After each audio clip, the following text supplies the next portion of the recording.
Ahora sí es volver a la rural para escuchar al presidente de la Nación. Así es, Alberto Fernández, lo escuchamos. Que Sergio ahora usa la misma muletilla que yo, que tuvimos que soportar la deuda recibida, la pandemia, la guerra, la sequía. La verdad que todo eso pasó, ¿eh? Y la verdad que todo eso lo vivimos. No es algo que uno está inventando, no es algo que uno está creando. Lo vivió la humanidad toda, no la Argentina. La humanidad entera vivió eso. Nosotros vivimos lo que nos dejó el gobierno que nos precedió. Gracias a Dios que no lo vivió todo el mundo, porque si no la hecatombe hubiera sido enorme. Pero escucho decir también, bueno, pobre Alberto, todo lo que le tocó no pudo hacer lo que debía hacer. Pero ¿cuánto hicimos en medio de todo eso? Porque esa reflexión debemos hacerla, ¿eh? Debemos hacerla. Porque cuando nosotros llegamos al gobierno nos encontramos con esa deuda con el fondo y nosotros exigimos al fondo que nos deje hacer nuestro programa económico y nuestro programa económico tenía un motor central que era precisamente la obra pública. Algunos dirán que soy keynesiano, qué sé yo. Estoy convencido que la obra pública es lo que más motoriza la economía de un país. Cuando discutimos con el fondo, le dijimos que era una garantía, que el 2% del PBI podamos usarlo en obra pública. Y el fondo pataleaba, no le gustaba la idea. No le gustaba. De hecho, a quienes nos precedieron, le dijeron que podían invertir en obra pública el 0,4% del PBI. Y ellos lo aceptaron gustosos, ¿eh? Nosotros no. Y lo cierto es que han pasado 4 años, donde nos pasó todo lo que nos pasó. ¿Y qué ocurrió? Ocurrió que pusimos en marcha y estamos haciendo más de 6.000 obras en toda la Argentina, con una inversión que es más o menos del 1,8 del PBI anual, promedio. Ocurrió que 3.600 obras, Cato, ya están terminadas. Ocurrió que pese a todo lo que nos pasó, nada nos detuvo. Que pese a todo lo que tuvimos que enfrentar, le pusimos el pecho y seguimos trabajando. Llegamos al gobierno con 220.000 trabajadores. ¿Miento, Gerardo? 450.000 tienen hoy. O 480.000, estamos discutiendo el número real. Pero lo cierto es que más del doble de lo que recibimos. Nos tocaron tiempos difíciles, pero no dejamos de hacer, ¿eh? No dejamos de hacer. Hicimos obras públicas porque creímos que todo el país la necesitaba. No hay un solo municipio de la Argentina que no haya recibido una obra pública. No hay un solo municipio. Si lo hay, quiero que venga acá, se para ahí y me llame mentiroso. Y a ninguno le preguntamos de qué partido político era, de cómo pensaba, si nos iba a votar las leyes o iba a dejar de votarnos. Eso fue lo que hicimos. Eso fue lo que hicimos. Y lo hicimos por convicción, porque creemos que esa es la política que debe promover un Estado. Escuchaba recién al presidente en sus palabras y en ese plan para los próximos 10 años. Mire, presidente, si en los próximos 10 años ustedes están preocupados porque haya más hospitales en la Argentina, hable con nosotros, porque lo que hacemos hospitales en la Argentina somos nosotros. Los otros lo que hacen es decir que los hospitales sobran y que no tienen médicos. Los que tuvimos que montar 30 y pico de hospitales modulares en tiempo récord, en medio de la pandemia, fuimos nosotros, presidente. no tenga duda, ¿eh? El que días atrás fue a Formosa a inaugurar el edificio de un centro de atención de medicina nuclear fue este gobierno, porque nosotros creemos en la salud pública. Y nosotros creemos que la salud pública exige que los hospitales funcionen. Y no confiamos en que los hospitales queden en manos de la actividad privada. Bienvenido sea si lo hacen, ¿eh? Bienvenido sea, claro que sí. Pero nosotros sentimos que tenemos la obligación de hacerlo. Y no dudamos, lo hacemos. Lo hacemos. Y si en ese plan que están haciendo quieren que se hagan escuelas, no duden más, hablen con nosotros, ¿eh? Hablen con nosotros, porque los que construyen centros de atención infantil, jardines de infantes, escuelas y universidades somos nosotros. Y sé por qué lo estoy diciendo.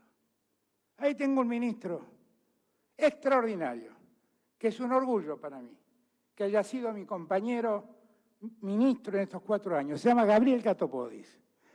Es un orgullo para toda la Argentina. Llevó adelante un plan de obras públicas como la Argentina no había vivido antes. Lo hizo con un nivel de transparencia que nadie le puede poner una sola mácula a su gestión. Si Ramón Carrillo fue recordado por lo que hizo en la salud argentina, Gabriel Catopodis debe ser recordado en la Argentina por lo que le hizo, por lo que hizo en la obra pública argentina. Ahora, ¿qué fue lo que pasó? Pasó que nosotros, no voy a poner a contar las escuelas, ni los cerca de 300 centros de atención infantil, cuántos jardines de infantes, no me acuerdo, no me acuerdo cuántas escuelas, me acuerdo de la escuela del Centenario que la pusimos a nueva en Santiago del Estero. Pero parémonos un minuto en las universidades. ¿Cuántas intervenciones edilicias? ¿Cuántas universidades construimos en este periodo? Les digo el número, 167. 167. Yo inauguré, cuando estuve en la Antártida, hice escala en Ushuaia, y allí en Ushuaia inauguré el edificio de la Universidad de Tierra del Fuego. Y también inauguré el edificio de la farmacia de la Facultad de Farmacia y Bioquímica de la Universidad de Misiones. Y también inauguramos 2 edificios en San Luis, en Merlo y en Mercedes, creo que fue, Villa Mercedes. Y también en la Universidad de San Martín. Inauguramos un formidable edificio que en los 4 años que me precedieron quedó paralizado porque el Estado había decidido no invertir en universidades. Claro, eran tiempos en que se creía que los hijos de los que trabajan no iban a las universidades. Entonces, ¿para qué vamos a hacer universidades en el conurbano? Ahora, en ese edificio de la Universidad de San Martín que inauguramos con Cato, allí en ese edificio trabajan, ¿saben quiénes trabajan? Los científicos que están terminando la vacuna del COVID argentina.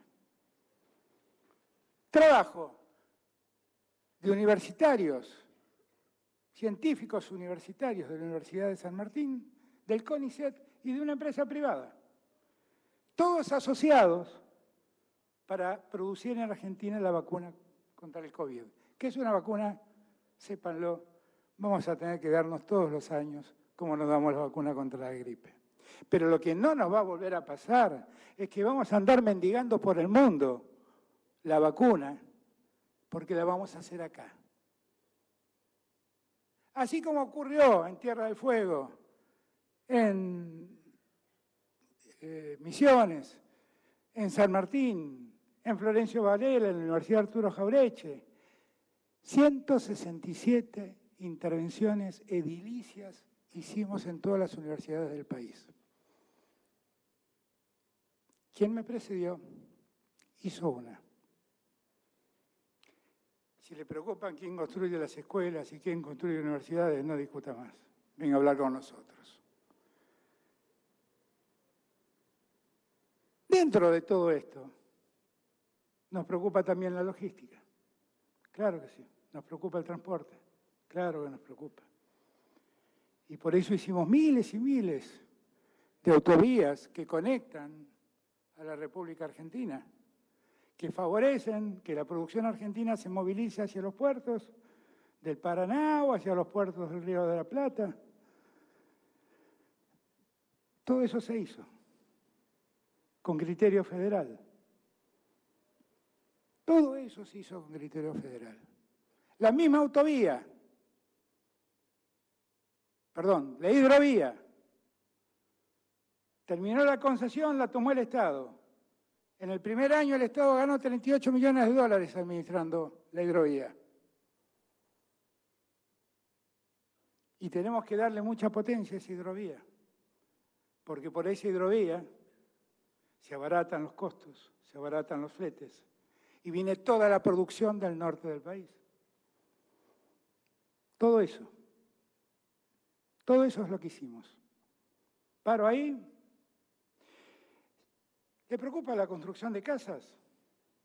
No hable con los que crearon el crédito UBA, hable con nosotros, que llevamos 105.000 casas terminadas y entregadas a familias argentinas y hay 140.000 construyéndose.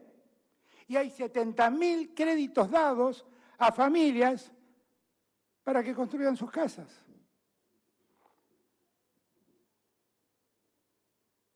Digo todas estas cosas porque en verdad no todos somos los mismos. En políticas no todo es lo mismo. Estamos los que creemos en que el Estado no es un espectador de la realidad, sino que está llamado a motorizar las fuerzas necesarias para que se mueva, para que crezca, para que todo crezca y para que la distribución sea correcta. Hay 450.000 empleados o 480.000, no sé, por ahí, en la actividad de la construcción. Pero en el ANSES se registran más de 1.100.000 personas que han ingresado al trabajo. Perón decía que gobernar es crear trabajo. Creamos trabajo, ¿eh? Creamos mucho. Creamos mucho. Tenemos en este momento una tasa de desocupación del orden del 6%, de las más bajas de la historia. Y ahí lo veía Daniel Funes de Roja, ahí está. Daniel no me va a dejar mentir. La capacidad instalada industrial en este momento es superior al 69%, la más alta en décadas. Y la industria sigue creciendo, con todos los problemas que tenemos, Daniel, porque nos faltan dólares para importar insumos. Y la industria sigue creciendo, y la industria sigue dando trabajo. Si quieren averiguar y quieren hablar quién se preocupa por la industria argentina, hablen con nosotros. No pierdan el tiempo. Porque en otros lados, lo que van a escuchar son cosas raras para escuchar. Gerardo, vos que sos trabajador, te van a decir que hay que terminar con las vacaciones pagas y te van a decir que lo mejor es que las indemnizaciones por despido desaparezcan. ¿Qué es lo que nos proponen? Retroceder en los derechos que los argentinos tenemos. La mejor sociedad que hicimos fue la sociedad que otorgó derechos a los argentinos. Y la mejor propuesta que nos hacen es sacarle derechos a los argentinos.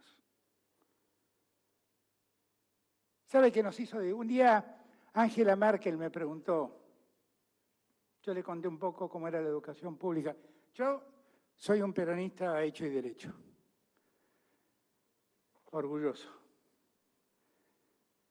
Tengo orgullo por mucha gente que no piensa como yo, o que no pensó como yo.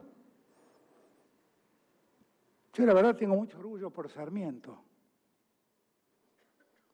Sarmiento fue un hombre enorme, inmenso, que con Alberti avanzó, propugnó, impulsó la educación pública. ¿Y qué fue lo primero que nos diferenció como país en América Latina? Esa educación pública. Esa educación pública. Después creamos las universidades. Esos que reniegan de para qué queremos universidades en todo el país, yo me permito recordarles una anécdota personal. Soy además un hijo de la Universidad de Buenos Aires. Fui alumno, soy profesor de la universidad, amo a mi universidad. Todo se lo debo a mi universidad. Cuando la universidad cumplió 200 años, en el 2020, se hizo un acto muy lindo, en medio de la pandemia, y yo tuve que dar el discurso central. Pero antes de dar el discurso central me regalaron la resolución por la que en la ciudad de Buenos Aires se creó la Universidad de Buenos Aires. Y hay que leer los fundamentos. ¿Saben por qué se creó la Universidad de Buenos Aires? Porque las familias criollas no podían seguir sufragando el costo de educación de sus hijos, que tenían que ir a estudiar a Córdoba, a Chuquisaca o Europa. ¿Qué enseñanza nos deja esas consideraciones? Que la universidad tiene que ir a la gente, no esperar que la gente vaya a la universidad. Porque cuando uno acerca a la universidad a los chicos estudian, ¿eh? Vayan y miren las universidades del Gran Buenos Aires, repletas, decenas de miles de alumnos. 85-90% de ellos, primera generación de universitarios de familias trabajadoras. ¿Y esto qué pasa en el Gran Buenos Aires? Vayan a verlo a Villa María en Córdoba, vayan a verlo en la Universidad de Catamarca, vayan a verlo en la Universidad de Tucumán. Hicimos la educación pública, hicimos la educación universitaria, después tuvimos un hito, del que no fuimos protagonistas los peronistas, debo reconocerlo, porque no existía el peronismo, solo por eso, que fue la reforma universitaria. En la reforma universitaria hicimos algo magistral, garantizamos la libertad de pensamiento con la libertad de cátedra y generamos el gobierno tripartito en las universidades. Gobiernan los docentes, los alumnos y los graduados. Y esa universidad nos diferenció en el mundo. No solo la de Buenos Aires, la de La Plata, la de Santa Fe, la de Córdoba. Grandes universidades que la Argentina tiene. Grandes universidades. Y después Perón primero creó la Universidad de los Trabajadores, que es hoy la Universidad Tecnológica, de donde salen los ingenieros que estás necesitando para ese plan. Y además hizo que la educación universitaria sea 100% gratuita. Una vez Merkel, así empezó toda esta historia, terminamos una cena y me dijo, ¿sabe que hay una cosa que no entiendo? Yo hablo con usted y hablo con muchos presidentes de América Latina y lo que me doy cuenta es que Argentina tiene una salud pública muy fuerte, que tiene una educación pública muy fuerte, que sus trabajadores tienen muchos derechos reconocidos. La verdad es que ustedes han construido un estado de bienestar del que Alemania durante mucho tiempo participó y participa, pero no logro entender por qué eso pasa en Argentina y no pasa en América Latina. Entonces la miré, esbocé mi sonrisa gardeliana, esa que es solo para un lado, y le dije, ¿sabe qué pasa, Ángela? Perón solo pasó por Argentina. Eso fue lo que pasó. Ahora, nosotros que reconocimos tantos derechos, no podemos pensar en una sociedad mejor que quite derechos. Porque cuando salimos a construir viviendas, lo que estamos haciendo es garantizar el derecho humano a tener un techo. Es eso lo que estamos haciendo. Y cuando desarrollamos un acueducto que lleva agua potable a ciudadanos argentinos y ciudadanas argentinas, lo que estamos haciendo es garantizar el derecho humano del acceso al agua. En unos días más, 20 días más, Cato, vamos a ir al Chaco y vamos a inaugurar un acueducto de 102 kilómetros. ¿Cuántos? 500 kilómetros. 500 kilómetros. Un acueducto, cruza todo el Chaco. Lleva agua a 450.000 chaqueños y chaqueñas. Esa obra la encontramos parada nosotros. ¿Saben por qué se paró? Porque los recursos que estaban destinados a esa obra se usaron para hacer el Paseo del Bajo en Puerto Madero. ¿Cómo son las prioridades? ¿Que los que vivimos en Puerto Madero andemos más tranquilos con nuestros autos o que 450.000 chaqueños y chaqueñas tengan agua? ¿Se dan cuenta que no es todo lo mismo? ¿Se dan cuenta que diferente es todo?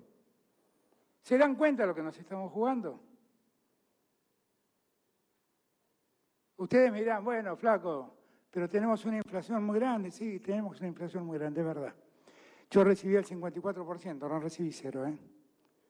Y tenemos que resolverla, claro que tenemos que resolverla. Y cuando yo hacía campaña, decía que una inflación de esa naturaleza, 54%, no se iba a resolver rápidamente, que iba a demandar años. Y va a demandar años. Y los empresarios tienen que hacer su parte, ¿eh? Porque muchos empresarios, no sé si de la construcción específicamente, pero muchos de los que forman precio, realmente han tenido ganancias extraordinarias aprovechando el fenómeno inflacionario. Y esas ganancias no las redistribuyeron con los trabajadores como debieron haberlo hecho, ¿eh? Nosotros tenemos por delante un futuro promisorio, porque también es cierto que el mundo nos está pidiendo todo lo que tenemos. ¿Qué necesita este mundo de hoy? ¿Necesita alimentos? Argentina los produce. Tenemos que dejar de hacer alimentos para animales para empezar a hacer alimentos para seres humanos. Y por eso esa ley de agroindustria, agrobioindustrial, que desde hace 2 años vengo pidiendo al Congreso Nacional que sancione, lo estoy pidiendo por eso. Porque tenemos una oportunidad única para adelante. ¿Qué nos está pidiendo el mundo? Gas como energía de transición, la tenemos. La segunda reserva de gas no convencional del mundo. Hidrógeno verde piden. Tenemos la Patagonia, con un mar adyacente inmenso, con los mejores vientos, todo lo necesario para hacer hidrógeno verde. Litio, somos la tercera reserva de litio del mundo. Tenemos todo para aprovechar la oportunidad. Lo que no tenemos que hacer es equivocarnos. Eso es lo que no tenemos que hacer. Tenemos que no equivocarnos. Y tenemos que mirar un poquito para atrás. No hay que mirar tan lejos, ¿eh? Miren 5 años atrás, con eso alcanza. ¿Nos preocupan las pymes, presidente? Sí, a mí también me preocupan. Cuando yo llegué habían cerrado 23.000. Desde que yo llegué creamos 30.000 pymes. Entre las que se reabrieron y las que creamos. Yo creo en ustedes, en los empresarios. Yo creo que una Argentina sin empresarios no tiene futuro. Y yo no creo que el Estado esté llamado a reemplazar lo que ustedes deben hacer. Lo que creo que el Estado tiene que estar al lado de ustedes para que a ustedes les sea más fácil hacer lo que tienen que hacer. Y hacerlo más fácil no es darles prebendas, es darle condiciones de trabajo para poder proyectar y para poder hacer. Yo sé, presidente, que las redeterminaciones son un problema en un proceso inflacionario como el que vivimos. Pero lo que usted tiene que llevarse la tranquilidad, y todos ustedes tienen que llevarse la tranquilidad, es que nosotros sabemos que es un problema que tenemos que resolver y que para eso trabajamos. Finalmente, todo esto que yo estoy diciendo, de que podemos construir esa Argentina. Alguno dirá, este tipo es un utópico, está pensando en la utopía, eso no se va a poder hacer. Cuando yo tenía 20 y tantos años y la dictadura se acababa, nuestra generación tenía la utopía de vivir en democracia. Llegó Alfonsín, a quien siempre ayer recordé con tanto cariño en los 200 años de unión con Brasil. Él fue uno de los fundadores del Mercosur.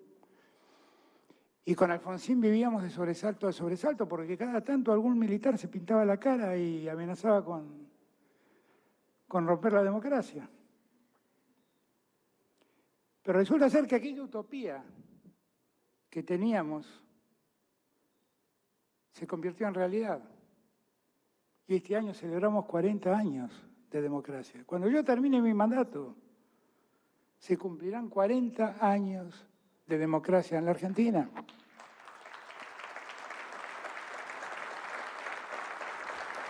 La democracia vale mucho y hay que cuidarla todos los días. No es la democracia la culpable de lo que nos pasa, ¿eh? No. Habrá una parte de malas prácticas políticas. Habrá una parte de abusos, de algunos que quieren ganar mucho a costa de otros. Pero la democracia siempre es el camino. Aquella utopía de mi generación fue posible porque toda la sociedad tuvo la misma utopía que teníamos nosotros. Porque toda la sociedad hizo propia la utopía de la democracia. Toda la sociedad quiso la democracia y la defendió siempre a la democracia. En los peores momentos defendió la democracia. Tuvimos una crisis en el 2001 que nos hizo tener 5 presidentes en 7 días, creo. Pero la institucionalidad nunca se rompió. Y la democracia nunca se rompió. Pues bien, ¿por qué no podemos tener ahora la utopía de construir ese país pujante del que les hablo? De hacer el país igualitario del que les hablo. ¿Por qué no podemos hacerlo? Esa es mi utopía. Yo puedo seguir solo con mi utopía, pero dicen los africanos que cuando uno camina solo, llega rápido. Pero cuando uno camina acompañado, llega mucho más lejos. La frase es muy parecida, o es una reflexión muy parecida a una reflexión que Antonio Cafiero siempre hacía. Él decía, el que sueña solo, solo sueña. Pero el que sueña con otros, cambia el mundo. Y esta convención, si no me equivoco, tenía como subtítulo el trabajo en equipo. Trabajar en equipo, soñar juntos. Si somos capaces de convertir este sueño mío en el sueño de todos, entonces ya no será un tipo que sueña. Vamos a cambiar la realidad. Hagámoslo. Ya es hora. Muchas gracias a todos y todas.